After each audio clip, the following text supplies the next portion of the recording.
So I'll be talking today. Should I stand up or? Up to you. It's very dry outside, so I'm very. My throat is a little sore. So today I'll be talking about endogenous region formation, and I'm just going to go over one part of my dissertation, which is an agent-based model. And so just an outline of what I'm going to talk about today. I'll go through the motivation, jobs, a brief review of the Endogenous Firm Formation by Axtell, which presumably you're all aware of, but I'll just go through it very briefly to highlight a few things that I'm particularly going to use, because this is entirely based off of his model. And then I'll go over sort of my addition and sort of an overview, and then I'll go through results, which are going to be both previous results that sort of have worked up to where I am, and then I'll go through sort of current results and directions and talk about some issues and ideas.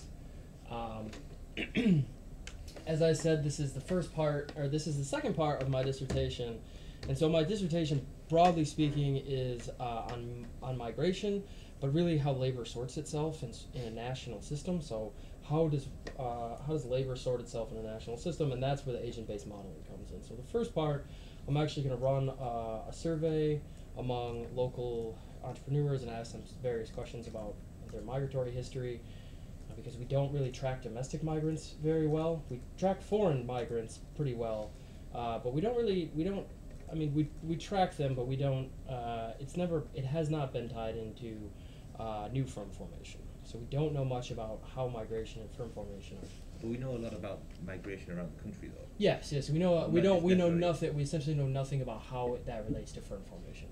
Be more specific. There's a few questions in the Kaufman survey and the panel survey of entrepreneur, I don't know, the PSED.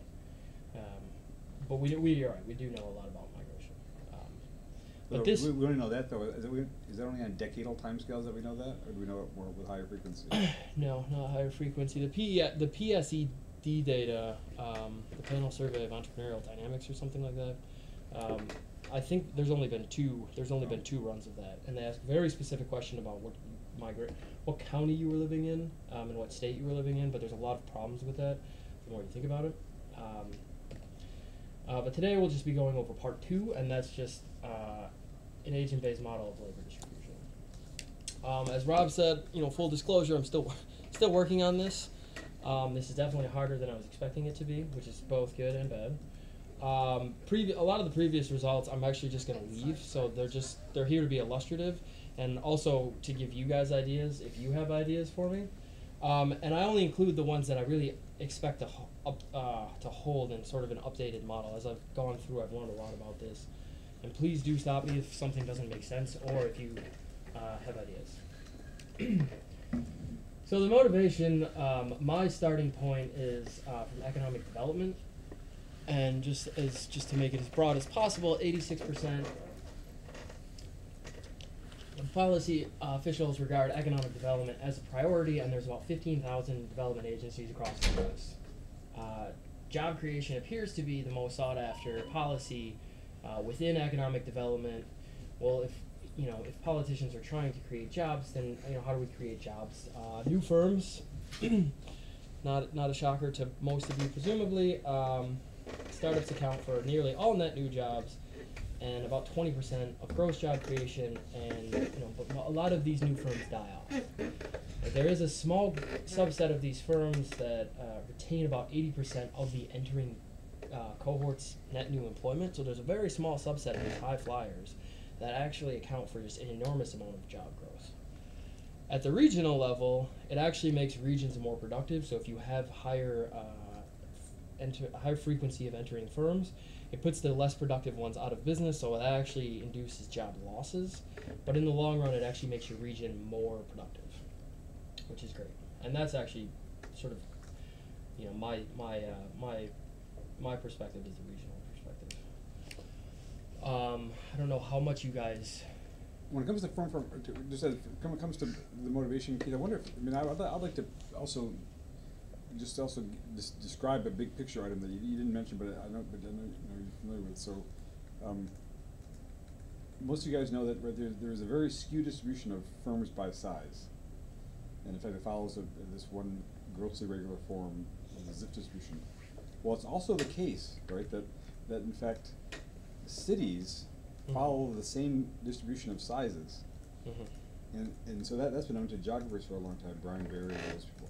So Herb Simon. So now the question is, you have these two distributions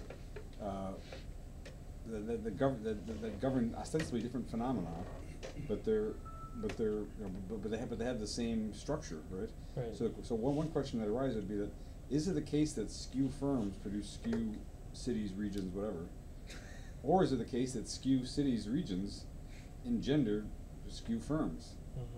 And one reason to formulate that this way is that, so this is Jeff West's new book. So he's the former president of SFI, and he throughout this book, and this book is on scale, he keeps saying it. Throughout the book, he always says things like, is an elephant just a large rat, right? Or is Walmart just a large, Joe's Lumber? And so one question I think that naturally arises here, Q, in the back of your head is, is a region just a gigantic firm, or in fact is a firm just a microscopic, regional economy? Now, I don't know how to even say that, but my personal feeling is that a city is just a large firm. Say it again. My personal feeling is the city is just one large firm. Okay. It's got a bunch of like microprocessors within it, but it's a bigger processor. Okay. And I will get back to that. Yeah. Quick question. How do you define region? Is it cities? So I'd go with sort of the OMB's definition with the MSA. So it's a commuting zone. So DC MSA, so a metropolitan statistical area. So it's not necessarily the city. So I consider us within the DC region. So if most of the commuting, it's a labor market essentially. If most of your labor comes from the same market, if you can drive to work, even if it's a horrible drive, that's what I consider. So in that case, the Washington one is quite unique because Washington is actually Baltimore, Washington. Yeah. That's not obvious. I think if you're unfamiliar with how census does this. Right? So most cities are in fact the MSA, the metropolitan statistical area, is in fact like it's Kansas City or it's Des Moines or it's whatever. But about 20 or 30 years ago, they combined Baltimore, Washington were separate, and now it's one giant one. That's because of all the traffic on 95 every day. People going back and forth between the two. It's cheaper to live there for sure.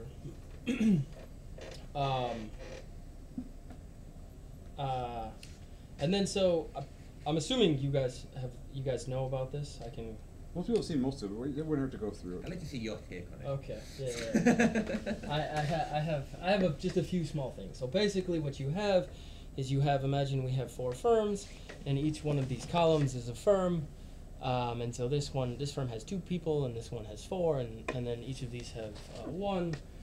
In each time step, all we're going to do is we're going to activate a few of these guys, and they're going to look for a better job. Okay, so we're going to say, all right, well, if I go to another firm, am I going to be happier? If I start my own firm, am I going to be happier, or should I just stay where I am? And then so we step this forward, and then the yellow guy moves to another firm, the blue guy starts his own firm, and the red guy stays where he is because he's happy. So you still have 4 firms in the second period. Yeah. But they're different. But they're different firms, yeah. And so this does lead to, as Dr. Axtell pointed out, you get these distributions that are really stable over time, and this is just a firm size distribution where you have one very large firm, you only have one, and then you got a small firm, and then so this leads to the to the PMF with the slope around 2, the probability mass function with the slope around -2. And then so the pseudocode for this is that we're going to instantiate the agents. We provide them with a social network, and this social network is really important to what I'm doing. This is how in Dr. Axtell's model they're searching for jobs, and then so what we're going to do is we're going to run the model. We're going to activate 4% of the population, and then we look at the firm we're in, and then we look at our friend's firm, and this is the social network, and then we can also decide okay, well maybe we also want to start a new firm, and then we just move to the firm with the highest utility. And then we just keep playing this game over and over and over, and then eventually it leads to this highly skewed distribution where you have one firm. Well, it's got two forces, and so this is sort of my take on it. It's a balancing act between you have convergence, and the converging force, where we all end up in the same firm, essentially is based on the fact that there's increasing returns to scale.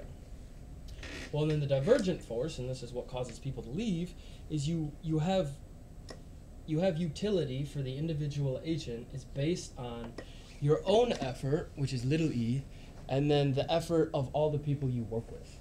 And so you can put in less and less effort, even as the firm gets bigger, but your utility is going up because the output of the firm is going up. So the biggest firm in the US is Walmart. Most people there, are not particularly the hardest workers, or, maybe not the most productive workers. So the people who are, not necessarily, made better off by working with all these people end up leaving and going to start their own firms. And so there's two portions of this, and I'm going to come back to this one at the very end. So this is the income.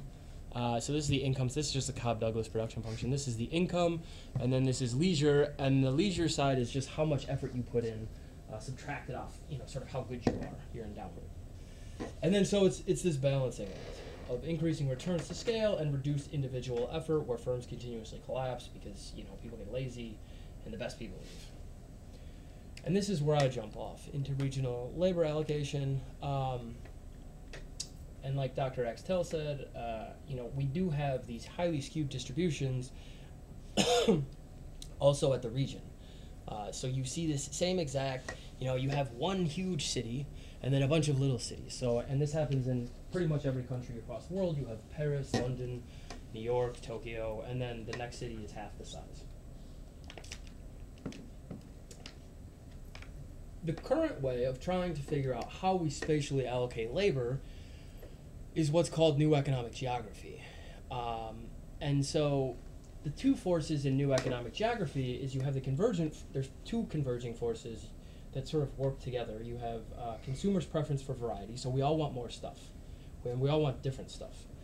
And then firms operate in the setting of monopolistic competition, where they're each creating their own little widget or variation on an iPhone. And so we all move to the bigger city because we want more stuff. And then, there's some other stuff as far as where farms are, and you have to, farms are in this model and all sorts of stuff. And then the divergent force is transport costs. So when transport costs go up, we have to ship this stuff. So it doesn't make sense. If transport costs are super low, we can produce it all in one spot, and then we can just ship it all over the country. We can just all buy from Amazon, and it doesn't really matter. But if transport costs are high, well, then it starts making sense of producing this stuff in different locations. And the best example is beer. It makes no sense to really ship water all over the place. So what you do is you brew stuff relatively close to home. And this is why Budweiser has a bunch of breweries all over the country. The problem with this is that it doesn't match reality. Berlin, in a paper in 2005, and Berlin is a huge proponent of this approach, but he definitely started to become maybe a little disenchanted with it, at least in the 2005 paper. I don't know what he's been doing since then, but he said from the outbreak of the epidemic, it was clear that empirical evidence was weak. So we know it kind of doesn't match reality, and there's a couple other papers that corroborate this. Well, particularly the way it doesn't match reality is just go back to your previous chart, right? It does not produce the ZIF distribution of city sizes, right? It usually ends up with everybody in one city, and then the rest of the places have nobody. Or there's a couple variations that I've seen that. Russia doesn't fit that one. They're not as good, no. Because I remember in that paper, Jim says Russia screwed the whole thing up. So I think that the claim about Russia, at least the claim made by Tim Goldman, is that at one time, like maybe pre-1917, it was close, and then what Stalin basically did is made a bunch of defense cities out of nothing, because they were far away from Moscow and hard to get to. Precisely, he wanted them to be safe if there was a Nazi or American attack or something, right? So because they're kind of very artificially produced. Yeah. In Golden's dissertation, he basically says, because these cities are quite peculiar in their origin. We can ignore them. Well, that's the origin of the deviation. Yes. Because in Russia there are too many mid-sized cities. That's right. And that's the nature of the departure. I was also thinking about there's another well-known departure. There's another organic departure. So there's a paper called something like from about a decade ago called I think it's like Trade in Circuses or something.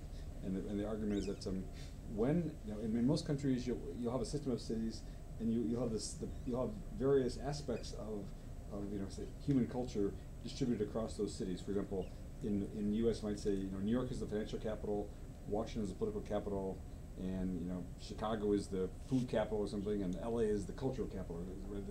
But in those countries, in the small number of countries where you have multiple of those facets in one city, then the biggest city is too big. And so, for example, the claims in this paper are that Mexico City, Tokyo, Paris, and London are all too big. And so, if you're on the plot, they typically depart to the biggest city is too large.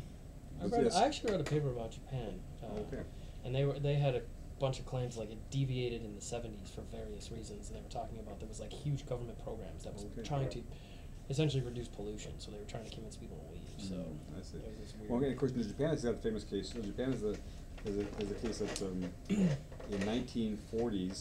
early 1940s, Hiroshima was like the 7th largest city, and Nagasaki was the 11th. Oh God! And of course, they post-war they were nowhere near there. And here's the amazing thing: there's an NBR paper on this. By 2013, they had reassumed their exact previous position. So there's something quite robust about quite resilient about the whole thing now. Well, Tokyo was also just as devastated. The firebombing attacks did more damage to cities than the 2 nuclear attacks did to the individual cities. The only difference was the number of planes used. But the rank though does change over long time frames. New York's been number 1 since. New York's been take the 10 biggest cities of biblical times, 2,000 years ago. None of them in the top 10 now. Right. And the biggest city, 1500, from Batty's work is Naples. Yeah, and like in the U.S. it used to be Richmond and those other ones, which don't have to reach colonies down there. So even though the populations or the positions of individual cities on the rank diagram will move, the overall structure of the rank diagram stays the same, which is the very peculiar part of the whole thing. Ceteris paribus on some wiggles and other things. But by the way, it's also starting to go forward now. Keith, that so in these guys, I don't think brilliant, but in the he's friends with all of them. Right. So in the book, which is not called the economic jargon, but it's called like the spatial economy or something, right? Venables and Krugman and somebody.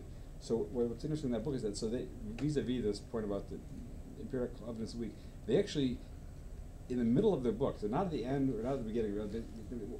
One honest way to do it, or one way to do it would be to say, here are the data we're trying to fit right up front, and then let's see whether you hit it or not. Or here's all our theory, and we either hit it or we didn't. Now what they do in that book is right in the middle of the book, in a place that's not obvious where you would even see a very short chapter where they say, okay, so far we have this theory, now we're going to try to fit the theory to the evidence. And no matter how we monkey around with the parameters, we can't get the Zipf's law to come out. But that's like a very thin, it's like a couple pages in the middle of the book, so I would say it's buried. Yeah.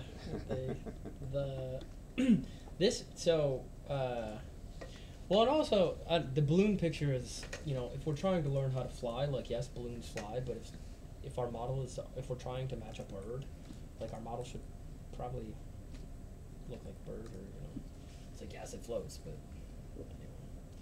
So the balloon is my swipe that we need to try new models. And Berlin says as much in that paper as he actually goes a little harder than this, but this is actually from an introduction to geographical economics. This is the model of new economic geography laid out in sort of a electrical, and so it's very convoluted. It doesn't make sense to me, and so I have a hard time with it. But so I put it up there just to It wraps around. So the current best attempt is sort of, it's not very intuitive, maybe it is to some people, but not to me. I don't. Would it be fair to say that many of this, much of the structure of it is, it's liked by some people because it's mathematically tractable. Right. Yeah. It's But analytically solvable. tractable is, I don't know. Maybe to some people. I'm not that person. So this is where I'm doing. So imagine we have the same exact set of firms that we had in sort of in Dr. Axtell's model, but we just put them in 2 regions. So each of the polygons is a region, right? So if we just, by chance, we just activate 4% or whatever it is, we activate 3 different agents. So we start the process, and we're going to activate 3 regions, and just by chance, they all got chosen out of the same region. We got the red, the blue, and the yellow guy. Well, if we step it forward, in this version, they're allowed to switch regions. You're allowed to go from one region to another. So two of the little agents left. They went to a different region. So the blue and the yellow guy or girl switched, and they came here, and the red guy just jumped up. Okay, so we're just moving the pieces around, but it's the same exact model. But now what you'll notice is that the second region is bigger than the first. Okay, and then we'll just step it forward one more time, and this is what I'm doing in my model. So now we just activate 2. I just happen to color them. I didn't have any particular meaning to do this. We activate 3 more agents, and in this one, the 2 agents that were here left and went to the second region, and the yellow labor dude started his own new firm. Okay, and so in my model, when you start a new firm, you started in the region that you were previously in, and that actually gels with the evidence, the limited evidence that we had, regardless of my problems with it. Most of the time, when you start a new firm, you started where you were located in. But so, the thing about this is now that there's 4 firms in this region, and there's more agents in the region, you're proportionately more likely to choose that region because of your social network. If we all have the same amount of, friends, whatever, you're just more likely to choose that region because there's more agents in the region. So this is somewhat like a preferential attachment. This is essentially a proportional attachment model, yes. And so if one region purely grows by chance, it gets a bigger population, and then it just has a greater number of social connections because more people happen to live in it. And this is totally by chance. And then you're more likely to be selected by outside agents. And so this is my whole model. Why this approach? Why do I like this approach? Well, one, the current approach doesn't match reality, and one that I didn't put in here is that this just makes more sense to me. This, I can wrap my head around it. It kind of matches with what I see and who I talk to. I mean, it matches my reality. But 2, it also matches a model that I like by Myrdal from 1957, who is he's a Swedish economist, and he came up with this model of cumulative causation. And the easiest way that you can think about Myrdal's model is, imagine a factory burns down. Well, you have increased unemployment. Well, the increased unemployment reduces demand for the rest of the people that are there because they're trying to spend less money, which induces outmigration. And then you get caught in this loop of reduced demand and outmigration. So you get caught in this little feedback loop of people leaving, and there's less demand, and then more people leave, and then less demand. And this is exactly what we see in my home state of Michigan, and this is exactly what we saw in Detroit. This is exactly what we saw in Flint, which is also my personal interest in this. And so Myrdal states, movements of labor and capital, goods, and services do not themselves counteract the natural tendency to regional inequality. By themselves, migration, capital movements, and trade are rather the media through which the cumulative process evolved, upwards in the lucky regions and downwards in the unlucky ones. So in a lucky region, which is DC, we can tax the country and then spend on contractors and have people build us satellites and stuff, and then it engenders more demand, and then so people come here from other parts of the country, And so you get for DC you get this in feedback loop. There's a bit of a little nuance on your story though, Keith, and as you know, I spent a little time in Michigan myself, so I buy it for what you say for Flint and for for Detroit, but it's also the case. When I went to Detroit for the first time, I was very impressed. I was very surprised that the original Henry Ford Model T plant is on Woodward Avenue, and when they quit making Model Ts, they didn't do anything with it. They just put a fence around it and left it there. It's giant, hulking, rotting, rusting monstrosity. I mean, in essence, it burned. Yeah. But that was not a case where that would have been like in the 20s or 30s. But that was a case literally where the factory got shut down. But it did not lead to the Flint condition of then But now why? I guess that was because they continue to make cars in Detroit at just different locations, right? Right. It was big enough, and that kind of goes back to your comments about if the city's big enough, one shock won't really do much. They can find a job somewhere else. But that was the biggest plant in the world at the time, I think. I was actually there over Thanksgiving, having my brother drive me. Anyway, I drove around Detroit 2 weeks ago for Thanksgiving. It's actually making strides.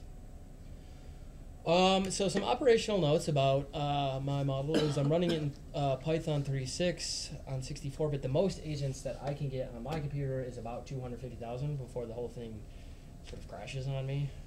We might be able to get 300,000, but it goes so slow that it doesn't really matter. The E star, which is the F, I used the golden selection search for that. So the effort search, how much effort you put into your firm. I use this specific method. How much memory On this? on your machine? 8 gigs of RAM. How much? 8 gigs. 8 gigs. Okay. So it's sort of small. Yeah. It's very light because I'm pasty white and just sit around and I don't want to carry it. And I don't have money to buy a nicer computer, so they don't pay grad students enough. And now they're going to tax us. Anywho, so this is the firm size distribution. It's kind of hard to see. You can't really tell. This is the probability mass function, and so mine is on the left. Mine isn't quite. It's supposed to be. So this is Dr. Axtell's, and that slope is supposed to be 2. Mine is 1.55, and I'll get back to that later. But roughly, it's close enough for now, and I have suspicions. Actually, I know why it's happening. We just haven't had the time to fix it. But it does stop, which is great. So the firm size distribution stops roughly where it should. The regions do not. Okay, so if we start out by just instantiating a set of regions and we throw our agents into the regions, we just pick our regions.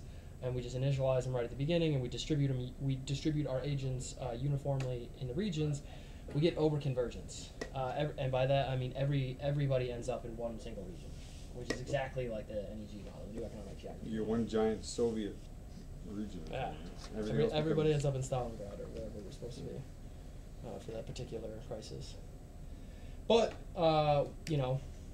why would I be picking the number of regions? This seems sort of stupid. Are there too many? Are there not enough? I have no idea, because I was using like 50,000 agents, 6 regions, and 6 was sort of an arbitrary, so I tried 10, which is again arbitrary.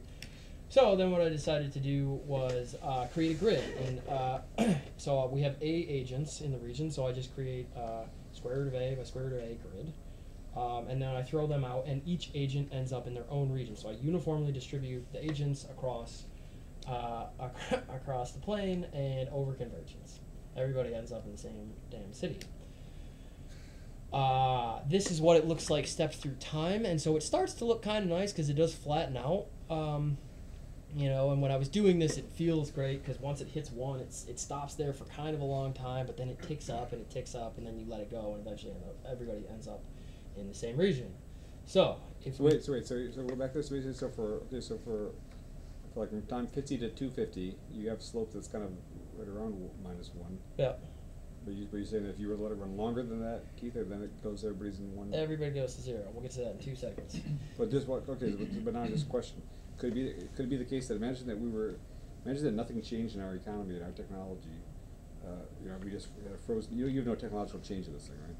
So if we came back to the east coast of the U.S. in the year 3000, is it possible that all people will be living in the Bosch-Wash corridor or something? Either that, or we're all gonna move to Shanghai. I have no idea. Like, I've thought about that, being like, this could just continue to happen forever. Because it is a case there where there's more and more urbanization going on, right? Yeah. So- Well, it stopped in the last census. They were like, yeah. But yeah, no, I've thought about that. Like, if we just sped up time, are we all gonna end up in one giant skyscraper, like the Burj Dubai or whatever it's called? They could make, because there are no firms, there are no jobs anywhere else. No. It's like, this is where we make everything. I mean, I grew up in a small town. There were factories there when I was a kid. There are none there now, right? So, Mhm. Well, that's where I'm at. okay. That's where I am. So some work by Huh? what Pumain's group, what used to Mhm. be. Denise, yeah, right. Have you heard of Simpop? No. So there's a whole family of models called Simpop where they're trying to model the growth of Europe or sort of 1500 to 1900, South Africa over time, America over time, and things like that. And for each city, for each continent, each country they model or continent, they have to reconfigure the models because the rules don't apply. Because in the US system, you have the railroads which really screw things up. While in Europe you had the medieval towns which sort of mess things up. In South Africa you had, well, British that mess things up. And in Russia you had Stalin's principles, right? But her series of models that she's played around with there, of being able to, with a bit of tweaking, to match the growth of those regions over long periods of time. Yeah. So this is kind of where I'm at with that, is that it should just at least stop. Like, even if Russia doesn't match, or London, or London's too big or whatever, for the most part, they kind of stop. I mean, whether the slope is plus or minus, whatever, it does relatively stop. And whether the rules, whether it's not perfect or something like that, or we have to change here and there is something fundamentally happening down here that you're like, there does, I mean, at least to me, I don't, maybe not to you, to me there does seem to be just something incredibly fundamental about, there's just one thing that seems to be driving roughly all of these things, whether it's universal plus or minus.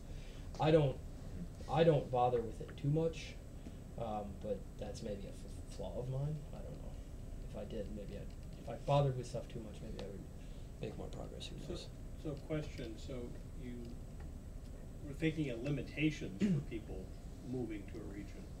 I mean, one might be the carrying capacity of the region, how many people can it actually support, and then the other thing, there might be a need for some other variable, some kind that's a limitation. I'm going to move, except all my family's still here. Mm-hmm. So social limitations for staying where you are, or the way of life there. You don't like big cities, crowds, whatever. So there's limiting factors for even though there'd be a good job in a big firm someplace, you don't want to go. Right. Yeah, And yeah. then even if you did want to go, they can only handle so many people. But see, the interesting thing, I mean, if you think about the variance across a population, like, it presumably would wash out. Or if it doesn't wash out, how is that variance of that population driving this, and how is it roughly so stable across all these countries? Like, that's crazy. I mean, to me, I don't know. And I shouldn't use the word crazy. I got yelled at in my dissertation. Well, but just expand on wash out. I mean, because it's like Dale says, like, imagine, you used to make a whole bunch of steel in Pittsburgh, Ohio area, and now there's no steel being made there anymore, and so people who used to live in Western Pennsylvania come to D.C. for jobs, and they trade in their old 19th century Victorian house for a small townhouse, or something, right? So, I mean, for the housing stock would be a constraint, no? Or maybe it's just too costly to move. Do we have any MITRE people here? MITRE read that ad a couple of years ago. It said it was in the engineering magazines. It said if you're a new engineer, come work for us in Northern Virginia. Yes, the traffic is bad, but housing prices are also high. It said. There are constraints, and maybe could housing stock be a? I don't know. Honestly, I don't think so. Because I mean, why people continue to move to San Francisco? Like, why are we doing that? And that actually brings up then even from MITRE's perspective, why would MITRE be in DC? If it's so expensive to pay your employees, why are you here? Well, So why doesn't MITRE move? There's companies in San Francisco that they're paying their employees to not live in San Francisco. Well, you do start to see some of that, Yeah. absolutely. But you still have these companies in San Francisco that are paying these just tremendous wages. Why are we paying these wages? Why? I mean, is it really, do we all love the fog that much? Because they want those people. Right. Yeah, exactly. And so when we do see an urban wage premium, where as the city gets bigger, you have to pay people more to come there. And I'll actually get back to both of those. I'm just wondering how, so you have people moving to other regions, but I'm thinking about a lot of people who work for my company don't live where they work. Right. And just how, because, some of the biggest firms in the world, I think, now are, have a lot of distributed contracts and things like that, Right, where people yeah, are traveling yeah. to work, or they just have, a distribution center, or A small delivery center that has, a front few thousand office or people in it, something. maybe, but, the company is a few hundred thousand. Yeah. And that is, I will come back to that later, I promise you, because that's a huge flaw in this. But yeah, you're Okay. you're totally right. So what does this actually look like? This is I'm just showing you it's supposed to stop at 1. Well, this is the log of the rank. So if the biggest city, this is log 1, and then the log of the population, and so we just take a log of the rank and a log of the population, and then we just run a regression on it, and the regression coefficient is up there, and then so if we step this through time, this is my city is developing. So this is after 100 period. You can start to see oh yeah, there are a lot of them, and they start to spread out, where some of them start to get bigger. And then, okay, we got a few more left. This is after 300 periods. This is after 1,500 periods. There's way fewer. This is after 3,000, 4,000, 5,000, and everybody lives in the herd. Yeah, exactly. And then so this is what it looks like spread over huge periods of time. And this is an extremely small model. This is way too few people, but leaving that aside, I do expect this to happen if you let it run long enough. This is also the wrong firm coefficient, but whatever. This stops. So the firm size distribution essentially stabilizes through 6,000 periods. So his model continues to work, mine continues to fail. And so what this is you get a few cities collapse all at the same time and exit the system, so it throws the city size distribution off. This is Stalin coming in and being all right, guys, we don't live here anymore. You're all right. And then so this continues to happen, and this is a different model run, just to this wasn't this is how it always looks, plus or minus, and they all end up in the same thing. But like I told you guys, I spread this out on a uniform grid. So what does that look like on a grid? Well, it looks like stars, which is great. And so this is with 100,000 agents. This is way more than the last time, because it takes me a really long time to run this many agents.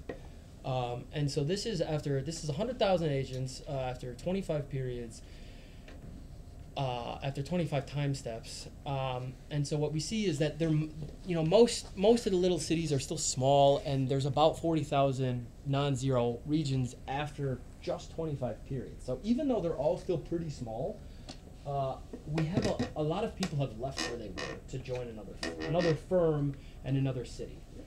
When we step it forward to region 50, you start to actually see some growth, and now we're actually starting to see bigger cities develop.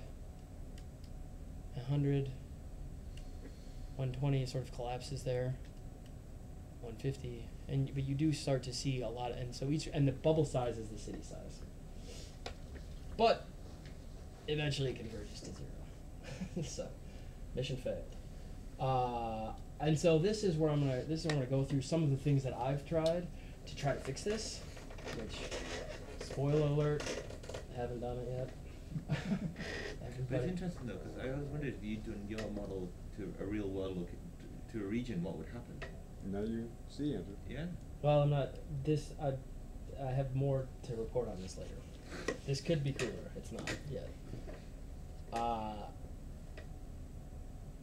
And so what we could do, and so one of the things, and this is probably my most favorite result so far, is that we're gonna alter the social networks and say, okay, you can only be friends with somebody in your region. Or we can say only 10% of your friends can be in your region, 30, 40, and we continue to step this up. And so the idea was that if we make most of our social network within our own region, it's going to bias where we choose, what firms we choose to be a part of, so maybe we won't kill off all the small cities. Spoiler alert, over conversions. But my favorite result so far is that if you increment up the number of your friends that live in your own region to 100%, it actually, and I don't know if this is true or if it's a side effect of something that I was doing earlier, it needs more work, is that if you bump up your social network to 100%, it doesn't impact the overall firm size distribution. And what do I mean by this? If you have 100,000 connected agents and the largest firm in that system, whatever that we're looking at, is 5,000. Now imagine we divide those 100,000 into 10 regions and then say you can only be friends with people in your region. The largest firm still turns out to be 5,000. I have no idea how that's happening. Presumably, if you divided it too small, then it would bump up against the limit of the people in the region. But I did this several times and it kept coming out this way. But it may be an artifact of something I'm doing. I don't know. Well, so you're saying even with only 10,000 agents, you still get a firm of size 5,000. In one of those 10 regions, it develops. Just abstracting away from the regional part of it now, I would have guessed that the thing that determines how big the largest firm is the increase in returns to scale exponent. Right. And so if you got that set around 2, I wonder if that doesn't kind of determine how big that biggest firm is. Okay. You mean what I was messing up earlier? I'm saying as long as you have the same, production function in different, as long as when you do this division, you have to change the production function. And my guess is that the production function determines how big the largest firm is. Okay. But I don't know. I found it and then just continued because I have other fish to fry. It didn't over convergence, so it's like all right, we can keep moving. Okay. But I do want to come back to this and I highlight it because I think it's incredibly interesting. Second idea. All right. Well, what if we do homophily? What if we say, okay, you're only going to be friends with people who are similarly as smart as you, maybe like look like you. I don't know, smell like you. You only make friends with people who are similar to you. And so the way that I implemented this was that okay, we're gonna skew the social network if their endowment is within n% of their own. So if your endowment is super high, if you're really smart, you're only going to be friends with super smart people. Over convergence. So that's a problem. And actually that also brings up other issues of like the network, because we all are only allowed to have 5, 6 friends in our network. Eventually some people just get boxed out, so you have to make that window big enough that all right, we are going to be friends with some people, but if you make it too narrow, if there's only 2 smart people, if there's only 2 smart agents in the whole region, well, it's impossible for them to find one another. Another idea that I tried was reduce the chance of choosing an out-of-region firm. So if we go through all our neighbors' firms and say, okay, what's the utility that I get from our neighbor's firm? If it's within your region, I kept it in your choice set, and if it was out of your region, I threw it away with some random probability, just to bias it towards home. Again, over convergence. And this starts getting back to what you were talking about earlier, and this is where I'm headed roughly on. I want to incorporate migration costs, and so the idea is to reduce the attractiveness of moving far away from home. And so the way that I've implemented this in any format so far is through calculating the net present value of the firms for an arbitrary number of years, say 5 years. So we're going to move to this firm for 5 years, and then I again subtracted off some migration costs, some arbitrary migration costs, and it over-converged again. So we continue it, and everybody ends up in the same region. It does slow it down quite a bit, because it does force a home bias where you're like, all right, like I do want to stay home. It does cost me things to move, my family, all of these things, and this does need attention. Questions so far? I may have missed how you're doing this, if you are doing it. You said that people have like an endowment of ability or something like that, Mm-hmm. that's in the utility function. Could you maybe say like people with low enough ability can't move to a really large city like San Francisco or something like that? Like they just can't get a job that would pay them to live there. people still got to take out the trash, and Yeah. like people make it work. I've read stories about people driving 2 hours just to like wait tables. It's like, this is crazy. Okay. I don't know how to get around it, cause, but yeah, people still. I don't know. Okay. The world is a very bizarre place. So you're saying, basically saying there are no cities that are uniformly, for example, high income, but there are pockets of places where people. Yeah. The furthest example that I can think of is Portland, Oregon, because they actually have like a green belt around it. And then they only allow so much extra development each year, and it's actually it's exceedingly low, which Portland is a pretty high income place, so it actually boxes out a lot of lower poverty people. So in urban planning places, people are like, oh, Portland's so great, but then there's this huge debate on, well, is Portland so great, or is Atlanta great? Because Atlanta's sprawl is actually making it more affordable for people who otherwise would have a horrible time figuring out how to make it work. So I don't know. There's a And if you think of homeless people as being part of a firm, right, there's a lot of them that like Portland. right, yeah, So even if they're trying to perhaps inadvertently box people out who are low income, they still go there anyway because there's a lot of great programs there. You are continuing to foreshadow everything I'm gonna get at. This I'll shut up now. No. That's it's great, because that means I hope I'm making sense. But that actually is exactly what I'm about to talk about. So my current direction, and before I go on my current direction, what I'm currently working on, I want to go over two things. The first is the disequilibrium model of migration, and so the short of it is that any wage differential between regions is just a disequilibrium, and it's temporary, and that labor is going to migrate from low wage to high wage areas, and that regional wages will therefore converge. This is the basic neoclassical model. The problem is that the empirical evidence it's not only weak. I mean, this same paper says that there's an embarrassing number of unhypothesized signs. We really can't pin down whether or not this is true. And going back to Murdahl's quote, I actually personally don't necessarily believe that it is true. I don't necessarily believe it is. And the empirical evidence is so difficult to find that an actual second model was developed, and this is the equilibrium model, which just basically assumes that the wage differences are compensating for pollution, for congestion, isolation, crime, whatever, and so that high wage regions are places that firms value more than labor, and we have to therefore pay high wages to incentivize workers to come, and low wage places are places where labor values more than firms. There's a place up in northern Michigan called Traverse City. It's near a bay, and the local saying is view of the bay for half the pay, because it's super pretty, but you're not going to get a job in anything other than hospitality. Another example is North Dakota oil fields. You know, they pay extremely high wages. Why? Because it's great for these oil companies to be there, but otherwise labor has no reason to be there. Oh, wait, let me just mention, Keith, so what you're doing here is you're recapitulating, right, the conventional wisdom. So in my class, in my class this past week, we went through this for firms, basically. So, you know,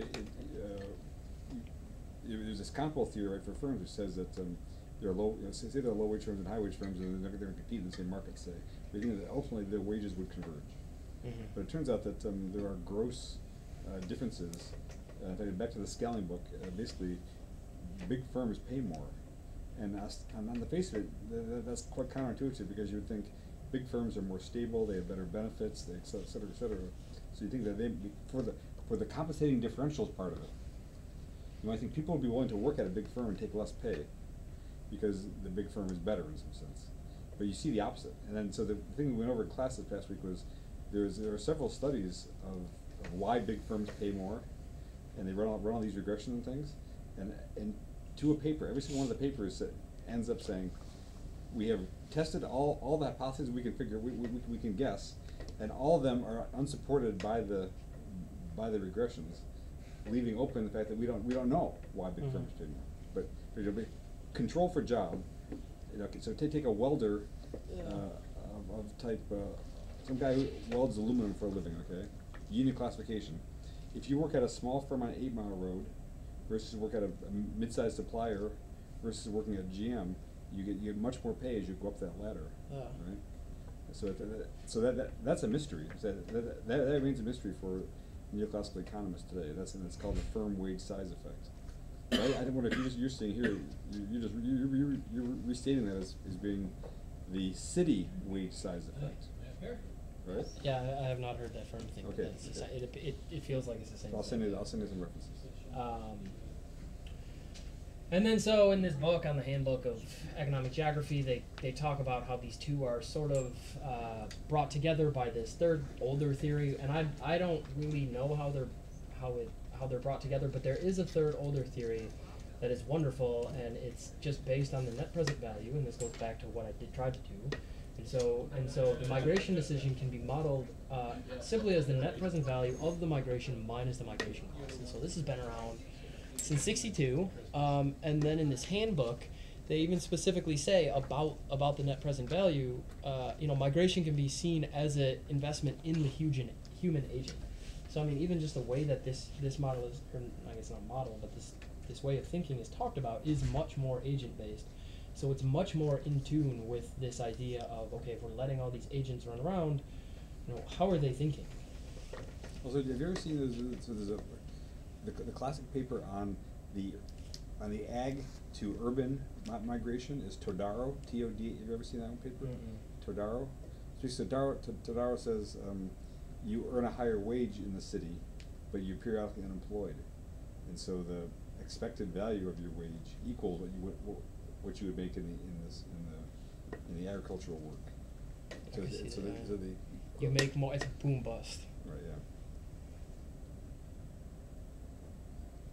And you're not unemployed. You're in between opportunities. Somebody told me that recently, and I was just like, "That's a spin." And that actually, and this brings me back to, and we're going to come back to your point on the endowment in a second.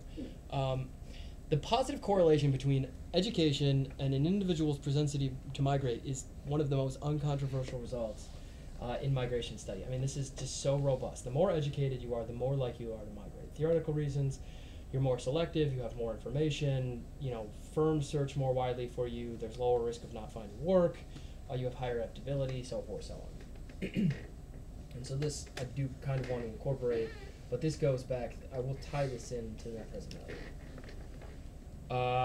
So my current goals are... just back to the empirical part, so is it basically empirically true then that people with low education don't migrate? No, they still migrate, your propensity to, sort of your frequency. Lower wage people tend to migrate. I want to get at this difference that there are few people with high education. Okay. Right. What you're saying is that the more education you have, the more likely you are to migrate. But I want to know, are most migrators, are most migrators people with high education, or are most migrators also people? Are there a lot of migrators who actually have little education? I see what you mean. I don't have a short answer for you, or a great answer. I don't know. I have to think about it more. Okay. I mean, you potentially argue that firms that require people with higher education, may have a tendency to require more people with higher education. So if a firm's doing professional services or high-end type work, the bulk of their work is going to be work that requires a higher education. And to get the concentration of people who can do that, they're likely to move to urban areas, where they can have a greater accessibility, urban areas or college towns where they have greater accessibility to that population. Yeah. Which is why I think HQ2, Amazon HQ2 will be in DC. But that also goes back to that homophily thing that I was saying. So if you have agents who are more like I was trying to do more similar agents connect to one another, so exactly for that reason.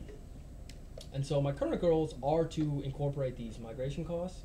But the interesting thing is, so if I have to incorporate migration costs, it needs to be subtracted off of something. And this goes to the net present value that I was talking about. Well, how long? So far I've tried an arbitrary manner, just, I don't know, throwing in numbers, seeing what happens. Everybody ends up in one region. Well, so then what I decided was, well, I could have agents enter and exit the region, and enter and exit the system, and I gave them an arbitrary number of working years. So now it's just Axtell's model, but agents come in, you know, they're born and then they die. They're born and then they die. So we're cycling agents through. So we're leaving the population stable, but we're cycling them through. And then the second thing that I want to incorporate is the regional characteristic. And the one that I've come to is output per capita. And this is, you know, we could do the neoclassical model and say, all right, we're going to have capital appreciation and depreciation, and we'll try to do this thing. And it's just like, I don't think people think that way. I think richer places just look nicer, and people think it seems nice to live there, so they go there. Are you getting very close now to the creative class thing? Yeah, sort of. It's becoming, but it's like a really small subset of the people are driving the whole system, I think, but I haven't figured out how. And so the divergent force, and the second one is actually going to be my divergent force, because currently I don't have a divergent force. If we talked, earlier when we were talking about Axtell's models of balance, right now it's just increasing return scale. Everybody goes to the same place. I don't have anything diverging the system. And so what I want to do is I actually want to aggregate essentially his model up to a city via GRP per capita, gross regional product per capita, to balance it back out. But this requires one thing. And this goes back to your point about the homeless people. So there's this great, in the introduction to a study in Scarlet, which is Sherlock's home books, he talks about, I naturally gravitated to London, that great cesspool into which all the loungers and idlers of the empire are irresistibly drained. If we have too many loungers and idlers, if all the damn empire loungers and idlers show up in the same city, it eventually will collapse. But I think there is a difference between the biggest city and everybody else, because the biggest city has that natural tendency for everybody to converge. We can keep all the idlers and loungers in the biggest city, but then other people will leave, because you'll have smart people cycle back through the biggest city that can support all these loungers and idlers.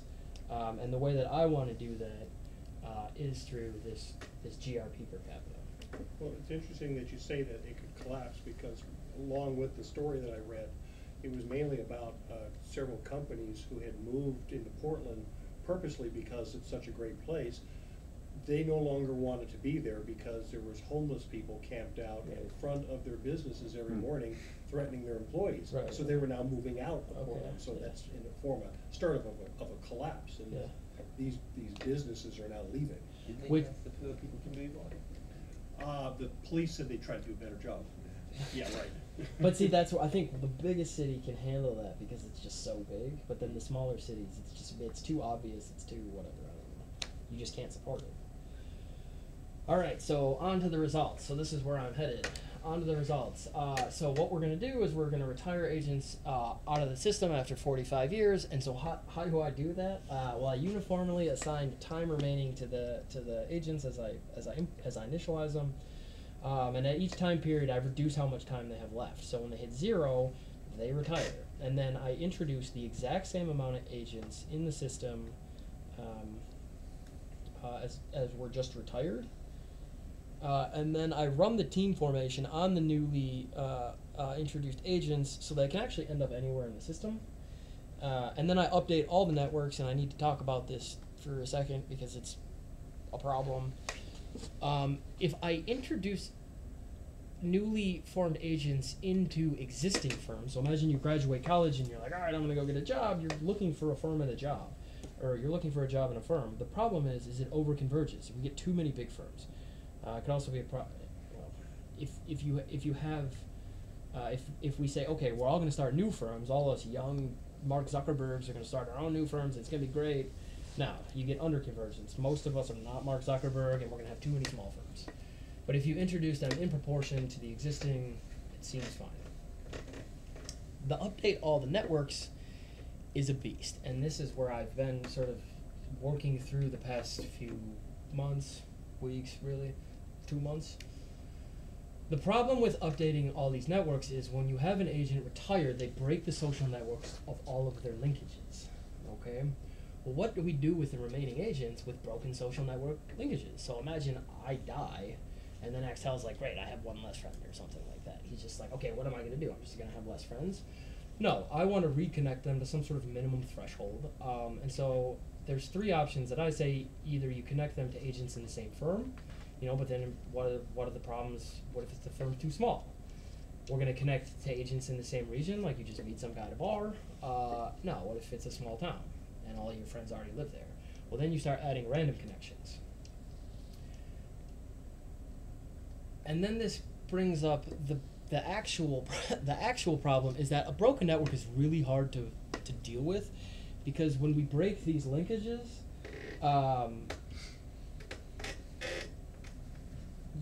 it's almost impossible. Well, I mean, maybe it is possible, and it's very difficult, and I certainly have come nowhere near figuring it out. Imagine you have a network. I'm assuming you guys know what a network is. We all have friends. One of our friends dies. Half of us lose a friend, whatever it is. How are we going to then, among us, figure out, all right, well, now we're going to be friends because he, because he died, he's dead. So now, like, all right, we're friends now. Or a better example, more relevant one is two friends are together and they break up. Well, a couple breaks up, and then how did the friends distribute? The new They friends? had to blow up. So it becomes a really difficult problem of, as this network as I try to cycle agents through the network, it becomes a huge problem of how to deal with this. And so my cheap fix for the time being is to allow, not say each agent gets so many networks, but I say, okay, you get a variance. You get as minimum of 4 and up to 7. And agents won't themselves find more friends past, say, 4. But if you want to be my friend, I'm not going to turn you down until we hit 7. And so this makes a lot more. It gives breathing room to the networks, and this is where I actually think my 1.55 at the beginning is coming from. I think my slope is off because of this, because this is certainly not. Well, I mean, maybe it's of some of yours, but this is not an aspect of the model that I was trying to replicate a bit earlier. And so currently I do a combination of all three. Because, if you're at a small firm, like, all right, you run out of friends, and then if you're in a region, like, I don't know, and it becomes really computationally expensive, like, it just takes me forever to do this. And so this is where I'm at with the net present value, is I'm trying to draw down the years remaining to say, all right, I'm going to join this firm, and I can imagine I'd stay there for the rest of my life and get this great pension benefit, whatever.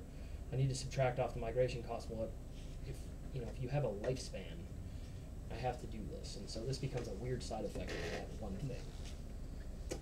So we may be commenting on we might be, we'll Yeah. see. So as far as another idea to think of as far as the networks, if A knows B and B knows C and B wins the lottery, because I like that a lot more than dying, there's some probability that A and C will connect, Right. even though they were not necessarily connected in the initial network. So that would be another way to cheaply perhaps grow the network over time, with some small probability that A and C connect once B disappears. Okay. and kind of along those lines, it's, have you looked at a strength of weak ties concept where you're more likely to find novel information like outside of your network if they're weakly connected? I know about that.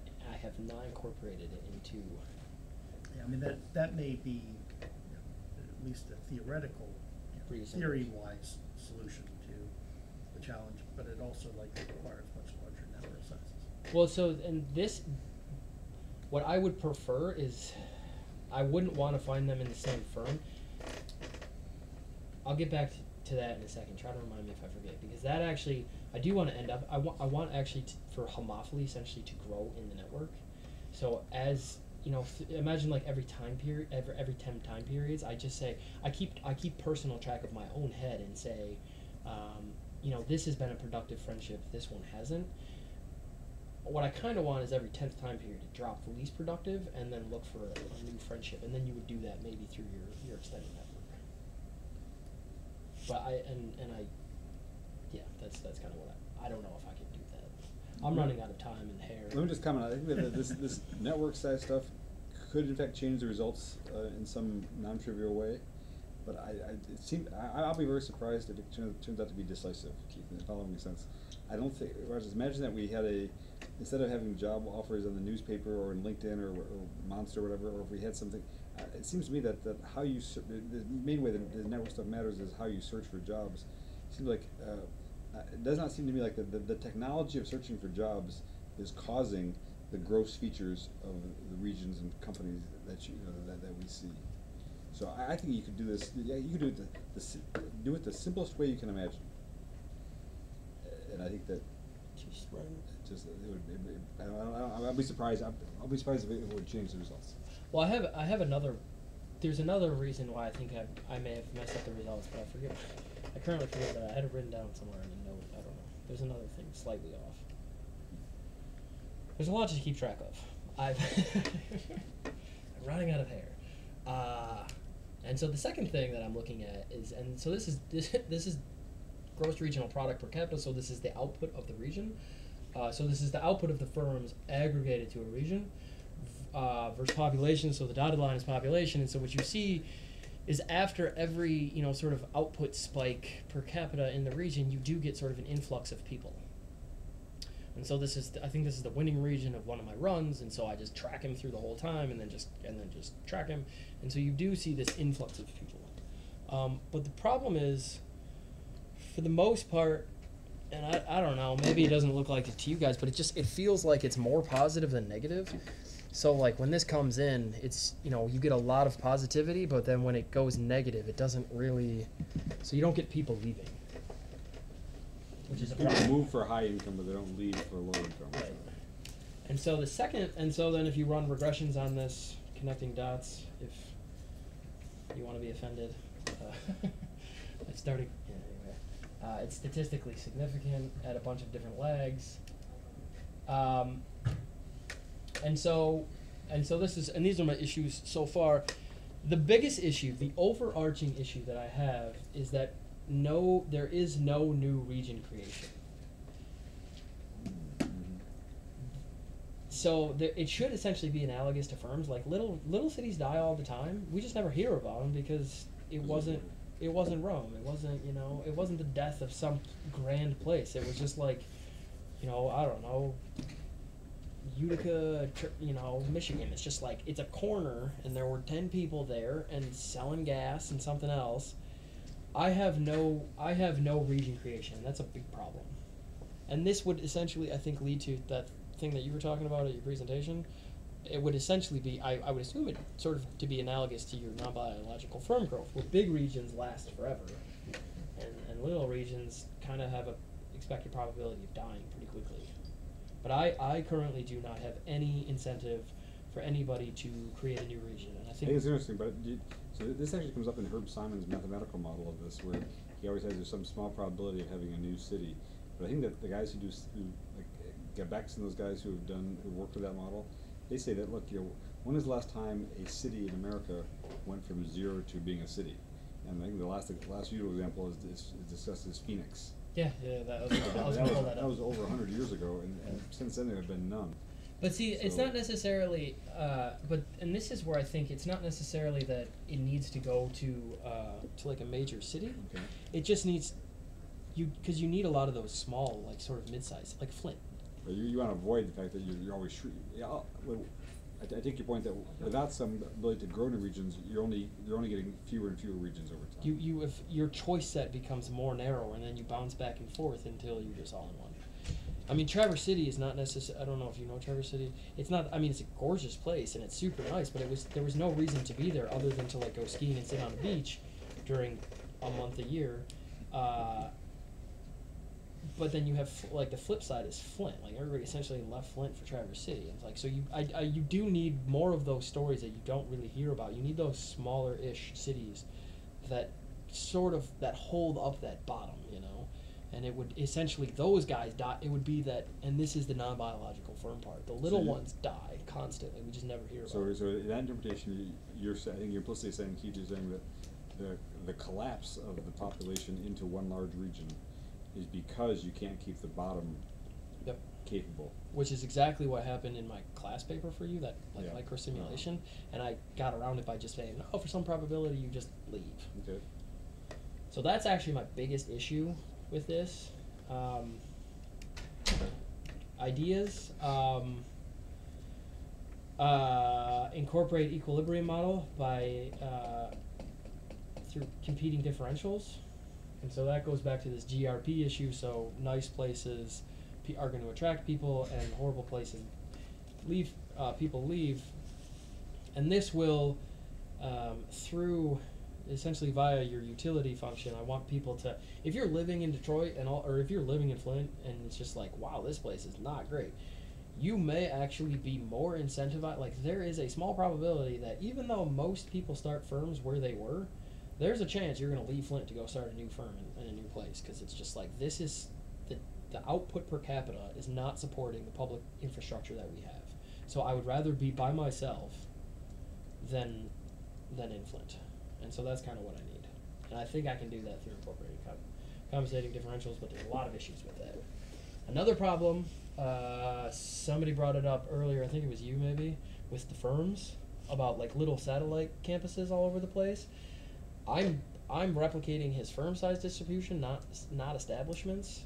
And I think that's a problem. There's 5,000 Walmarts in the U.S. and they're not all in one region. So I think I need to shrink my firms to be a little smaller, and then that would kind of get to your point. Now, in our book, we actually did that. We got the data on the establishments, Keith, and establishments are the same distribution as firms. Okay. But it truncates. Yeah. Right, that's the difference. Well, and that's why I started to horsing around with your beta, and that sent me on a whole. I haven't even come close to trying to replicate that. But is the book published? No, but I mean, it's in the process. So, but I can send you the figure. I just need to. The biggest establishment in America is like 5,000. Okay, that's kind of all I need to know. I need to change that.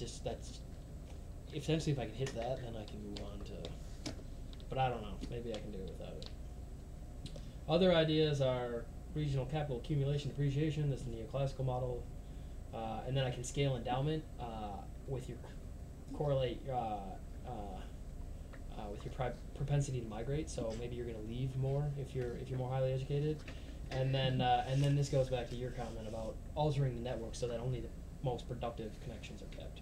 So this would be that homophily effect where only the smartest people know one another, and you kind of drop, and then you look through your friends of friends. Like, if you're smart, like, you probably have smart friends that I want to talk to that I don't know.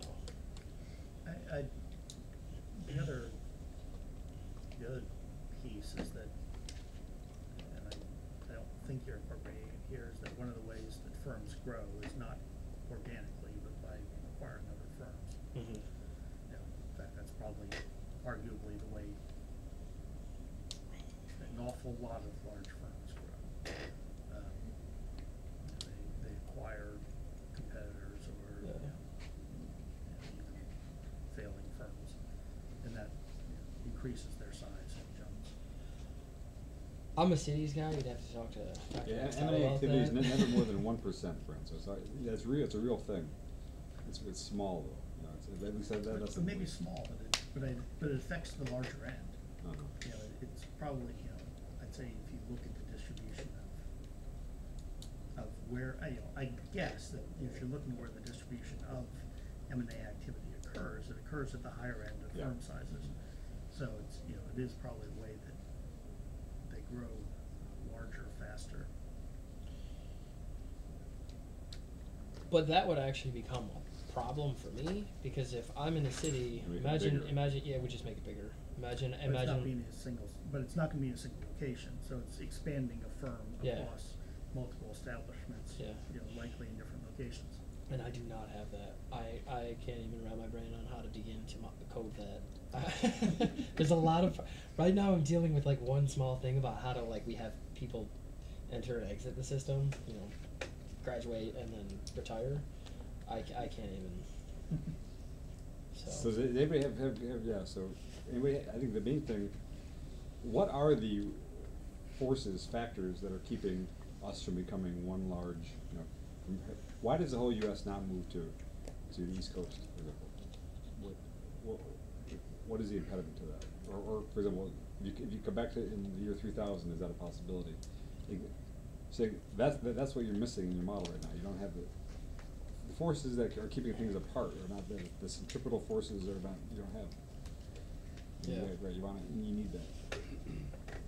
It's just everybody ends up in big city. So you should go around and, if you had to query everybody for one thing that keeps it from becoming one large agglomeration, what is it? You know. I mean, the economic geographers say congestion. They're like, oh, it's just too much congestion. But I don't buy that because we can build more stuff. We're pretty good at building stuff. Like Tokyo is drastically bigger than New York, and like they seem fine with it, you know. I don't know if it's the congestion. I've seen pictures of people being stuffed into the Have you been on the Orange Line at like 8:30 That's a.m.? pretty bad, but nobody's face is like squeezed in there, and like staff having to hold people in before the doors can shut. I don't know if Americans have the capacity, at least right now, to or the self-control with the McDonald's, or I don't know. Right. Maybe that's why Japanese people are smaller, is because they have to fit. I'm sorry if I offended anybody. I have a tendency to do that. You're fine. But I have the following observation. So the question is, right, what keeps forces, what keeps people apart? That's the question. I want to make the following point, that there's an old paper by Scott Page, which does the following. So basically, Scott Page says he has a very similar model. He's not Scott was a kind of a hacker programmer back in the 90s. I don't know if he's gotten better now or not, but so he had a paper with the following properties roughly. So he says, I have a square grid. I start everybody out homogeneously. That's very much like what you're doing, right? And he said, and then he writes down a plausible rule, which for some reason he finds it plausible, of just how people might agglomerate. Okay, he basically writes down some rule of agglomeration. Okay, and then he runs it, and he says, "Holy cow, I actually get clumps." Yeah, and that's his paper roughly. I'm of course painting with a broad brush here, right? And then I think subsequently, it was pointed out. Following was pointed out. Think about every rule you write down is going to produce some clumps, because the only rule that produces homogeneity would be a diffusion rule, right? So, the way to keep the population homogeneous is very specific. Everything else has to produce some kind of clumping, right? And so your question, Keith, is just now you have the reverse problem, or you have the extreme version of that problem. You have that every rule you write down produces one clump, right? I can't get no clumps or You can't get multiple clumps to be in equilibrium, right? Stasis. So and then so I guess from that perspective of Scott's paper, you might say something like, what you need to have is back to your your simple teeter-totter there is that there's any rule you write down basically is going to produce some agglomeration tendency, and you need to have some diffusion type operation.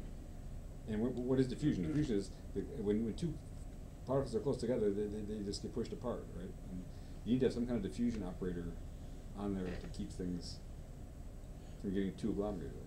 And that's where I think it does come back to the equilibrium model of migration, where it's actually the loungers and the idlers of the empire who are ruining the big cities for the people who are like, this, I don't want to live here. I'm gonna go live and start my own.